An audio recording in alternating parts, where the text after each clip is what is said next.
नाज़रीन आदाब, मैं हूं हारून रशीद।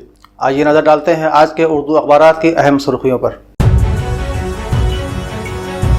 बाबरी मस्जिद की कहानी ख़त्म, नसरुल्लाह बोर्ड ठंडे दिमाग से सोचे।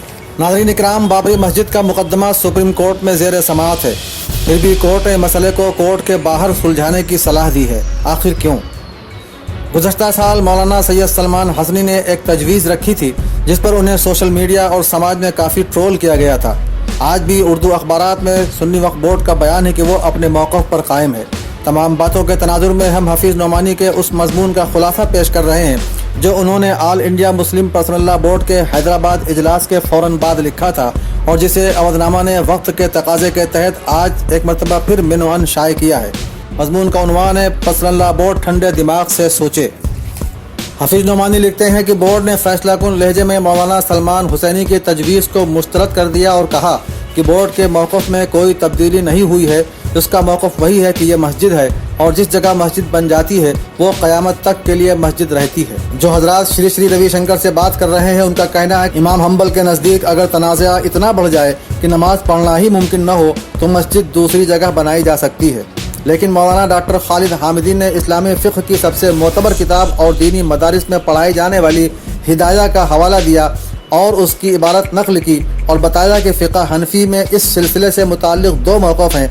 एक इमाम अबू हनीफ़ा के शागिर्द इमाम अबू यूसुफ़ का कि मस्जिद जब बन गई तो फ़र्श से अर्श तक वो मस्जिद ही रहेगी, लेकिन दूसरा मौक़िफ़ इमाम अबू हनीफ़ा के दूसरे शागिर्द इमाम मोहम्मद का है और जो हिदाया में है, जिसका तर्जुमा है अगर मस्जिद का माहौल ख़राब हो जाए और मस्जिद तसर्रुफ़ में न रहे यानी इस्तेमाल में न रहे तो अबू यूसुफ़ के नज़दीक वो मस्जिद रहेगी, क्योंकि वो मस्जिद बनाने वाले की मिल्कियत में न रही तो वो उसकी मिल्कियत में वापस न जाएगी। मोहम्मद के नज़दीक वो मस्जिद बनाने वाले या उसकी मौत के बाद उसके वारिस की मिल्कियत में लौट जाएगी, क्योंकि उसने नेकी के लिए वो ज़मीन ख़ास की थी और उसमें नमाज की अदायगी अब ख़त्म हो चुकी है। हफीज़ नोमानी लिखते हैं कि जिस किसी ने भी दीनी मदरसे में दरस निज़ामी या उससे मिलता जुलता निसाब पढ़ा है और उसे आलिम की सनद मिली है तो उसने हिदाया अव्वलीन और आखिरीन ज़रूर पढ़ी होगी। आज भी हर मदरसे में यह किताब पढ़ाई जा रही है और पर्सनल बोर्ड में तो मौलाना अतीक बस्तवी जैसे माहिर फ़िक़्ह मौजूद हैं।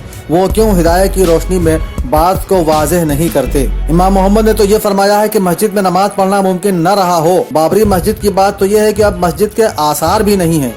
रही बात यह कि रामदला जहाँ हैं उनकी पैदाइश उसी जगह हुई थी, ये ना अकीदा है ना आस्था, ये सिर्फ और सिर्फ हिंदुओं की ज़िद है। उन्होंने बाबरी मस्जिद के दरमियानी गुंबद के नीचे इसलिए बताया है कि अगर शुमाली या जनूबी गुंबद के नीचे वो कहते तो उन्हें ख़तरा था कि मुसलमान कह देंगे कि उतना हिस्सा ले लो, इसलिए दरमियान में मूर्ति रखी गई ताकि मस्जिद न बन सके।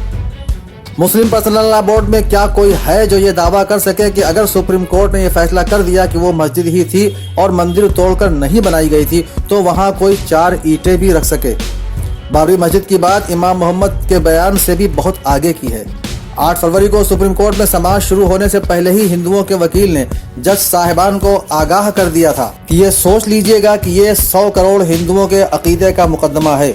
इसका साफ मतलब ये था कि आपके फैसले से अगर हिंदू मुतमईन नहीं हुए तो 100 करोड़ सड़कों पर आ जाएंगे, जो पद्मावत की मुखालिफत में कह चुके हैं कि सबसे बड़ी अदालत जनता होती है और जनता हम हैं।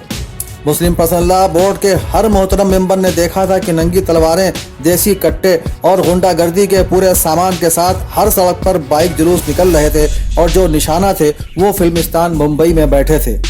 अगर निशाना मुसलमान बने तो हर गली, हर बाजार और हर सड़क पर बेगुनाहों की लाशें उठाने वाला कोई न होगा। या तो मुस्लिम पर्सनल बोर्ड के उलमा ऐलान करे कि इस्लामी कानून की किताब हिदाया में इमाम मोहम्मद के बारे में जो कहा गया है वो झूठ है, या ये बताएं कि उनके पास कौन सी ताकत है जो खून खराबे को रोक सके। हमने पहले भी एक बार लिखा था कि अगर हम मुकदमा जीत गए तो हमें इस वक्त बेसाख्ता 1946 याद आ रहा है जब लॉर्ड माउंटबेटन ने मिस्टर जिन्ना को तकसीम की जिद छोड़ने के लिए बताया कि कांग्रेस तकसीम पर तैयार है, मगर सिखों के लीडर मास्टर तारा सिंह का मुतालबा है कि अमृतसर से अम्बाला तक हम खालिस्तान बनाएंगे और कांग्रेसी लीडर उनसे कह रहे हैं कि पंजाब को हम काट लेंगे और आप पंजाबी सूबा बना लीजिएगा। मिस्टर जिन्ना ने जब बगैर कलकत्ता का बंगाल और आधा पंजाब जाता हुआ देखा तो उन्होंने दूसरे लीडरों से कहा कि कटा फिटा पाकिस्तान लेने से अच्छा है कि हम हिंदुस्तान में ही रहें। उस वक्त उन्हें बताया गया कि अब करोड़ों मुसलमान उस मकाम पर आ गए हैं कि अगर हमने कदम वापस लिए तो मुसलमान हमारे टुकड़े कर देंगे और जनाब जिन्ना को कटा फिटा पाकिस्तान कबूल करना पड़ा। اور 2 سال کے بعد جب وہ بیمار ہوئے تو لیاقت علی خان سے کہا کہ میں اچھا ہو جاؤں تو نہرو کے پاس جاؤں گا، جس کے بعد باہر آ کر لیاقت علی خان نے کہا تھا کہ اب عقل آئی بڑے میاں کو۔ مسلم پرسنل لا بورڈ کے اکابرین کو جذباتی لیڈر اویسی سے صرف نظر کر کے ٹھنڈے دماغ سے یہ سوچنا چاہیے کہ وہ جب اپنے کہنے کے مطابق انشاءاللہ مقدمہ جیت جائیں گے تو کیا کریں گے، اور جو صورتحال ہے اس میں کیا کچھ کیا جا سکتا ہے۔ جناح کے جتنے لاکھوں مسلمانوں کو قربان کر کے پاکستان تو بنا لیا تھا، ہم تو لاکھوں کٹوا کر بھی ایودھیا میں ایک بوری سیمنٹ نہیں لے جا سکتے، کیونکہ وزیر اعظم سے نیچے تک سب 100 کروڑ ہندوؤں سے اسی جگہ رام مندر بنانے کا وعدہ کر چکے ہیں۔ سبسکرائب کریں اودھ نامہ نیوز، سبسکرائب بٹن پر کلک کریں، پھر رائٹ سائڈ میں بنے بیل پر بھی کلک کریں تاکہ آپ کو ہمارے ویڈیوز کی نوٹیفیکیشن ملتی رہے۔ اگر آپ نزاکت کے ساتھ نفاست کو دکھانا چاہتی ہیں تو روزیز پیراڈائز ضرور آئیں۔ پرمپرک لیڈیز سوٹس کی بھرمار، آئیں روزیز پیراڈائز، ساکیت پلی، نرہی، حضرت گنج۔ Phone number 9369847771۔